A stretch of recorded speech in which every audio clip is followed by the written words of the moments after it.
మన్యం ప్రజల ఆరాధ్య దేవత మోదుకొండమ్మ జాతర మహోత్సవాలు వైభవంగా సాగుతున్నాయి. పాడేరు మోదుకొండమ్మ ఉత్సవాలు అల్లూరి జిల్లా ఆధ్యాత్మిక శోభ సంతరించుకుంది. అమ్మ ప్రణమిల్లుతున్న అంటూ పొరుగు రాష్ట్రాల గిరిజనులు పెద్ద ఎత్తున పాడేరు జాతరకి తరలి వస్తున్నారు. అమ్మవారికి చీర సారెలు సమర్పించి మొక్కులు చెల్లిస్తున్నారు. ఈ పండుగ సందడితో అల్లూరి జిల్లాలో ఆధ్యాత్మిక శోభ సంతరించుకుంది.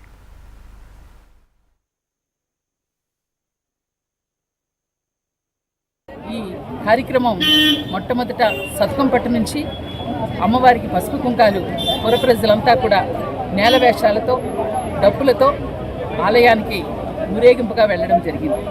అక్కడ అమ్మవారికి ప్రత్యేక పూజలు చేసి అమ్మవారి యొక్క ఉత్సవ విగ్రహాన్ని అలాగే పాదాలను ఘటాలను తల్లి ఘటాలను గౌరవ అల్లూరి సీతారామరాజు జిల్లా కలెక్టర్ వారైనటువంటి నిశాంతి గారు, అలాగే జాయింట్ కలెక్టర్ గారు శ్రీ పూజ గారు, గౌరవ శాసనసభ్యులు విశ్వేశ్వరరాజు గారు, ఉత్సవ కమిటీ చైర్మన్గా నేను మా ఆధ్వర్యంలో అంగరంగ వైభవంగా అమ్మవారి యొక్క ఊరేగింపు నేలవేషాలతో డప్పులతో పుర ప్రజలతో జనసందోహంతో దేవాలయం నుంచి సతకంపట్టుకి ఇప్పుడు చేరుకోవడం జరిగింది.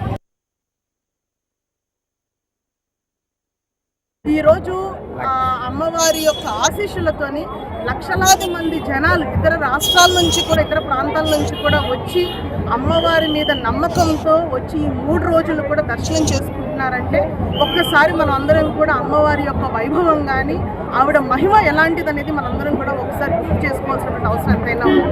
సో ఈరోజు చూసుకుంటే కనుక పాడేరు పట్టణం అంతా కూడా ఎంతో అద్భుతంగా విద్యుత్ అలంకరణ మంచిగా లైటింగ్స్ అనేవి పెట్టి ఈరోజు అమ్మవారిని మొదటి రోజు అమ్మవారికి ప్రత్యేకంగా పూజలు మొదలుకొని ఈరోజు ఉత్సవ కమిటీ అధ్యక్షురాలుగా అక్క గిరీశ్వరి గారు, అదేవిధంగా ఆలయ కమిటీ చైర్మన్ గారు విశ్వేశ్వరరాజు గారు కానివ్వండి, అన్ని అంటే ఇటు రాజకీయ పెద్దలు కానివ్వండి, స్థానికంగా ఉన్నటువంటి పెద్దలు కానివ్వండి, వర్తకులు కానివ్వండి, అన్ని సంఘాల నాయకులు అందరూ కూడా ఎంతో వైభవంగా ఈరోజు ప్రధాన ఆలయం నుంచి అమ్మవారి యొక్క పాదాలు కానివ్వండి, తల్లి ఘటాలు కానివ్వండి, అన్ని ఘటాలు కూడా వేద మంత్రాలతోని వాయిద్యాలతోని ఈరోజు ప్రధాన ఆలయం నుంచి ఈరోజు సతకంపట్టు ఊరేగింపుగా